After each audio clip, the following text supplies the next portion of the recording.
Hello, people of the internet. It's your favorite non-scientist pretending to be one wearing a lab coat from Amazon, Sarah here, with another vehicle review. Today I have a 2022 Mercedes-Benz GLE 53 AMG. It kind of flows off the tongue nicely. That's what she said. Anyway, I'm gonna get this thing up on the lift. We're gonna nerd out on the tech specs, see how this thing is constructed, because afterwards, I'm gonna take it off-road, even though literally nobody that buys one of these is gonna take one off-road. I wanna see how it does.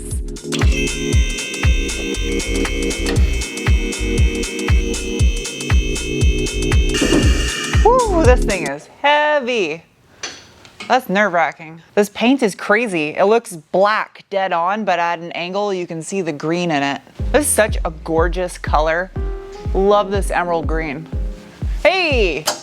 Yeah, real exhaust, real tips. It's metal, it's all metal, active exhaust.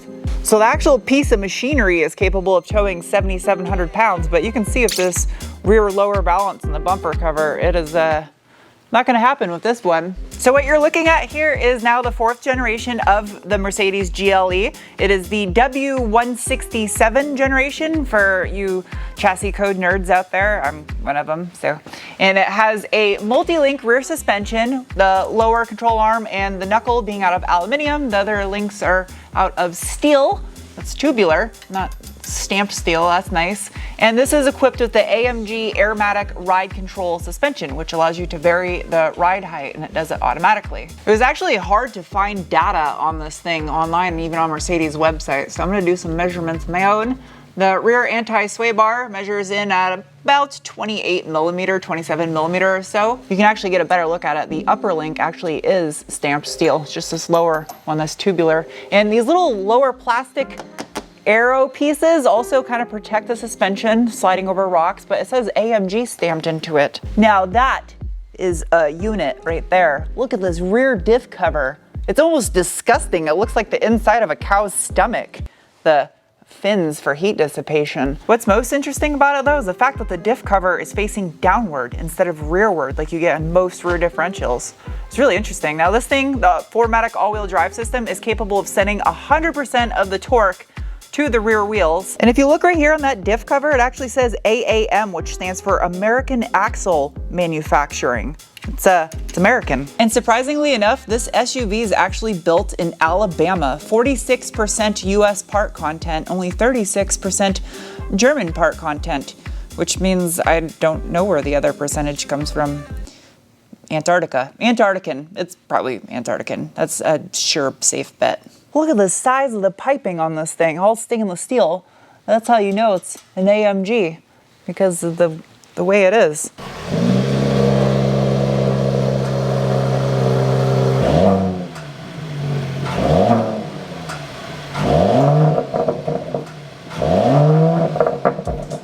That's a pretty rugged Phoebe Buffet bushing right there. And yes, I cut my finger with a Dremel like an idiot. Blood went all over the wall, it's pretty crazy. Anyway, the drive shaft goes up through the center to a mid-mounted center carrier bearing and then continues on forward to your transfer case. Really easy to access everything under here too. All plastic underbelly protection, none of that hairy cardboard nonsense. Nice, easily accessible jack pads to put this thing on a lift. Love that. Pretty interesting center cross member right here. It's all hollow aluminum. That's a neat looking bra. Holy shit, look at the size of that downpipe. That is insane. This thing is equipped with a electromechanical locking center differential, and it has one transmission option available with the GLE 53 AMG. It is a Wandelneuengang automatic rated at input of up to 700 Newton meters of torque or 516 pound-feet. And fun fact, this same transmission is what you'll find in the new Nissan Z, except Nissan bought the rights for this transmission and it's actually manufactured by Jatco, same gearbox, just built by them for Nissan. But yeah, pretty much the same thing. Up front, you have an all aluminum double wishbone front suspension. It says USA stamped onto this lower wishbone. That's cool. That's a huge ball joint too. And this also has the Airmatic air ride suspension. You can see right there, the airbag at the very top of the damper and the upper aluminum wishbone. The front anti-sway bars protrude downward quite a bit. I mean, they hang lower than the lower wishbone, and they measure in at, wow, that's pretty girthy, 32 and change millimeter. Not much in the skid plating department for off-roading. I mean, it's all plastic, so it'll slide over stuff. Like a side-by-side. Yeah, essentially your anti-sway bar is your skid plate. That's nice.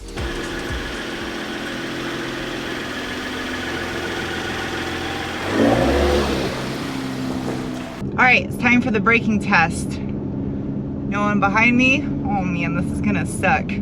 Ready? Oh jeez! Whoa! Ow, there goes my water bottle. It hit me in the ankle.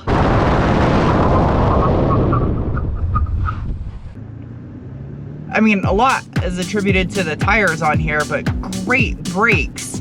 That braking was just accomplished with these massive 400 millimeter or 15.8 inch drilled rotors, and they have a AMG two-pot front caliper. The wheels, they are a 20 by 9 AMG, and I like how it's got AMG actually embossed into the wheel itself right there.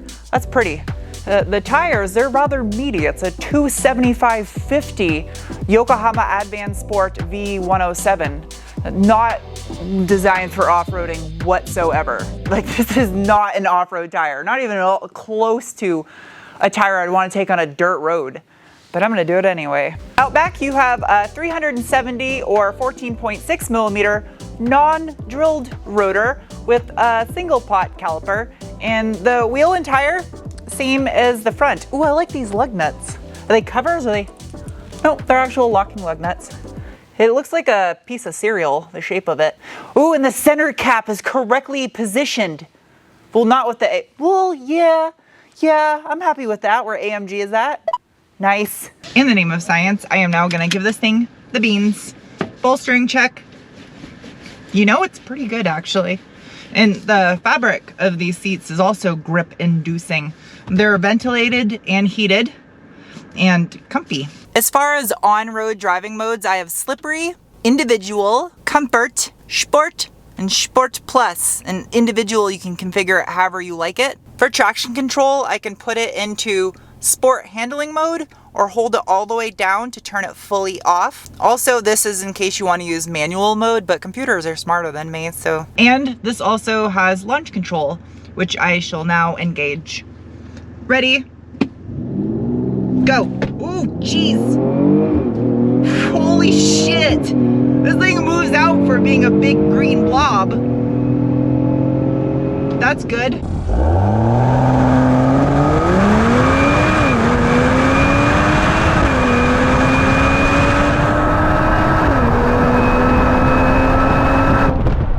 Really good. This thing moves out. Damn. They really don't want you popping the hood on this thing. They hide it. Ooh, hood strut. Whoa, no way. That's crazy. A dry carbon shroud above the core support. Underneath the hood of this 22 GLE 53 AMG is the M256, which is a die-cast alloy block and head 3-liter straight 6 that employs both a single turbo, an electric supercharger, and it is a 48-volt mild hybrid system. Altogether, it produces 429 horsepower at 6,100 RPM and 384 pound-feet of torque at 1,800 to 5,800 RPM. That's like the entire power band. There we go. I'll just lay that over so you can get a good look underneath here. All right, now that I got this engine cover out of the way, we can take a better look here. So in the center, you have your dual overhead cam, straight 6. You can see the fuel rail and your coil packs right there. So that's right there in the middle, but they have it separated into a hot side and a cold side. So over here on the cold side, you see your air intake comes in. They have the ECU, it looks like packaged right on the very top, so you get a little bit of cooling for the electronics. And then underneath there, you have the intercooler as well as the BorgWarner EQ Boost electronic supercharger. From that, it then goes to a charge pipe around the back half of the engine. And then over here, it goes into the single twin scroll turbo. But what's weird, if you go all the way over here, it is look how massive the packaging is right here under all this heat insulation.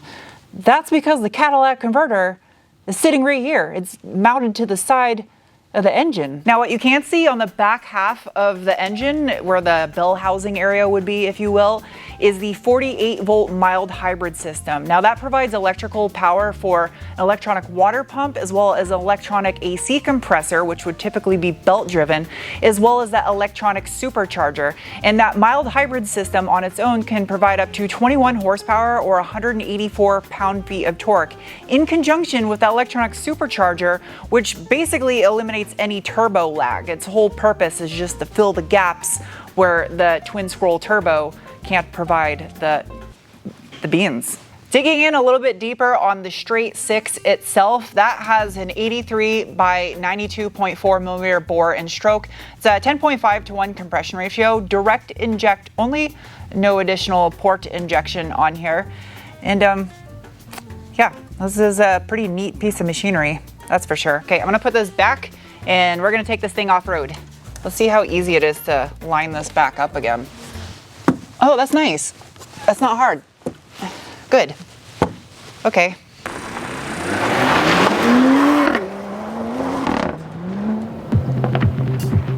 Since literally nobody that buys one of these is gonna take it off-road, I figured the best way to do a review on it would be to take it off-road.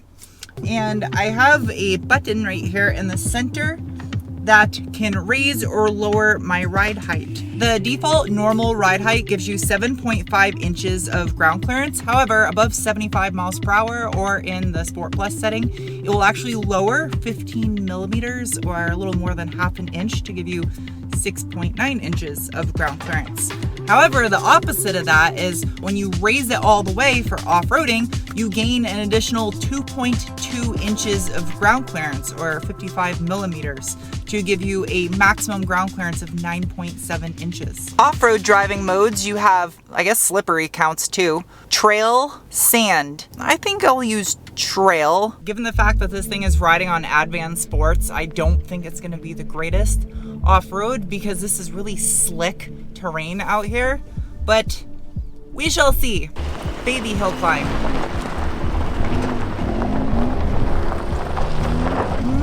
Yeah, you can feel it struggling with these tires. Piece of machinery wise though, do I have a front facing camera? Look at a rear facing camera. That's surprisingly high resolution. That's really nice. The whole challenge of off-roading this thing is gonna be trying not to slide into something and damage it because of the tires. And I'm not deflating them because I don't do that in any of my off-road reviews. Now this thing has 16 degrees of departure, 21 degrees of approach, and I'm sliding. And I think that's actually measured at the default 7.5 inches of ground clearance. So I'm raised up right now. I'm not gonna get out there and try to measure degrees. Ooh, sliding.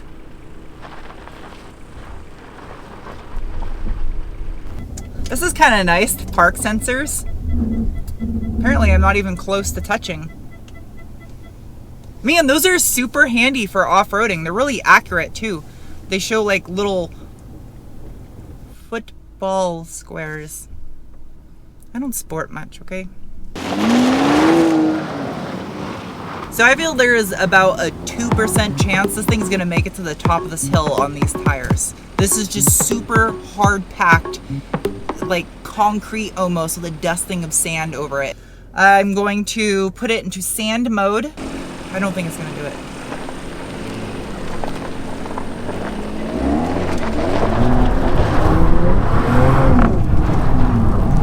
Come on, come on. Hell yeah, Benz. Hell yeah, it did it. That's so crazy. I had a little bit more momentum than I anticipated having. I would love to put some good tires on this thing and redo this whole off-roading test. I feel like this would be fairly capable. I really do.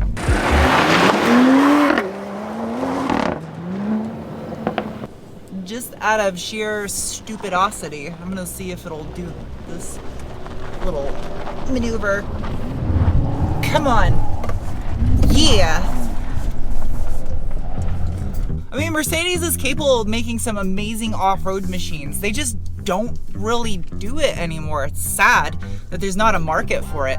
Like a G-Wagon that is just equipped to be a proper off-roader and not come with 21-inch wheels and stupid street tires. I'm sorry, can you say that again, please? Interior-wise, there's 3 major option groups added to this one, the seating being almost $3,000 alone. But really, I feel on a vehicle like this, seats go a long way because it's the part your body comes in contact with, and soft things are nice.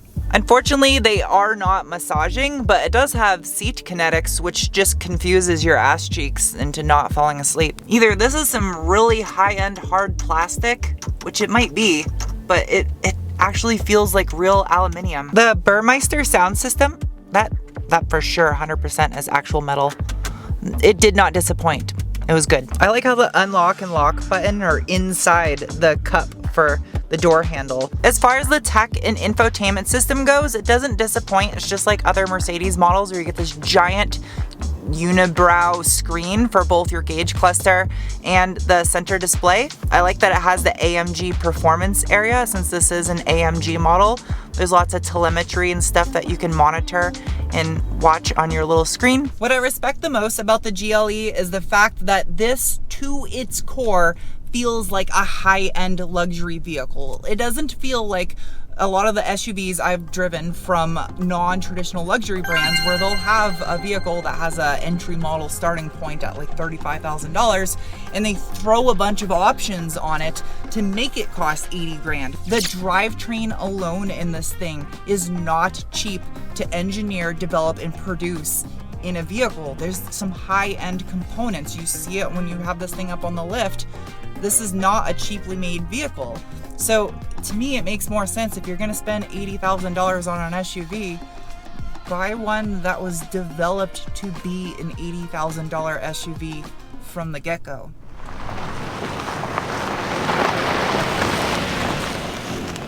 If you've never seen one of my vehicle reviews before, I have multiple categories to rate and assess them, starting with the coveted Bean score. It is an assessment on 1 to 5 scale based on the feeling you get behind your belly button when you give it the beans. And no, that does not mean fart. You can do that in your car if you want, but I wouldn't recommend it with Alcantara suede. That just seems like a fart magnet, especially if they're ventilated. That's just as bad as like sitting on a bathroom sink and farting. It just shoots it right back in your face. This GLE 53 AMG is getting a rating of 2.2 beans. It does a great job at getting bean from every possible hole that a bean can hide. That made no sense whatsoever. Next is the cookie scores assessment on a 1 to 5 scale based on what you spend for what you get. I think that still works. Anyway, this one at just over $82,000 as equipped is getting a rating of 3 cookies. I feel that this is an $80,000 vehicle. When you sit in it, you might guesstimate more than $80,000. So that's a good indication of how much it's worth. Next is the meatball score. It's assessment on a 1 to 5 meatball scale based on a vehicle's off-road capabilities. And this GLE 53 AMG is getting a rating of 2.5 meatballs. I'm kind of blown away at how good this thing is off-road considering it's on ice skates right now.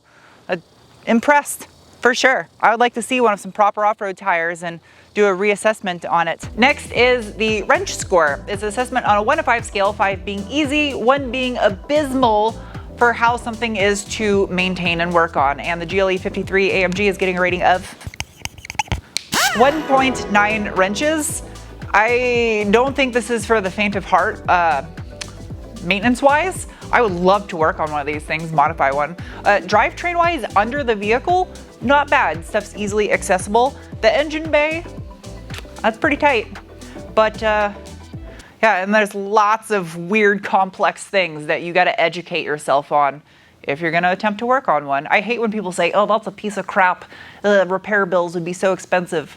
Find a technician that is intelligent enough and well educated on the vehicle, and it will not be difficult for them to work on. It might be awkward and inconvenient, but mentally challenging, No. Lastly is the Penguin score, as assessment on a 1 to 5 scale based on how much I personally like a vehicle, and this GLE is getting a rating of 3.4 penguins. I like this, mostly because of the color. I love green vehicles, and I feel most people hate green cars. You don't ever see green vehicles that often, and it's a gorgeous color.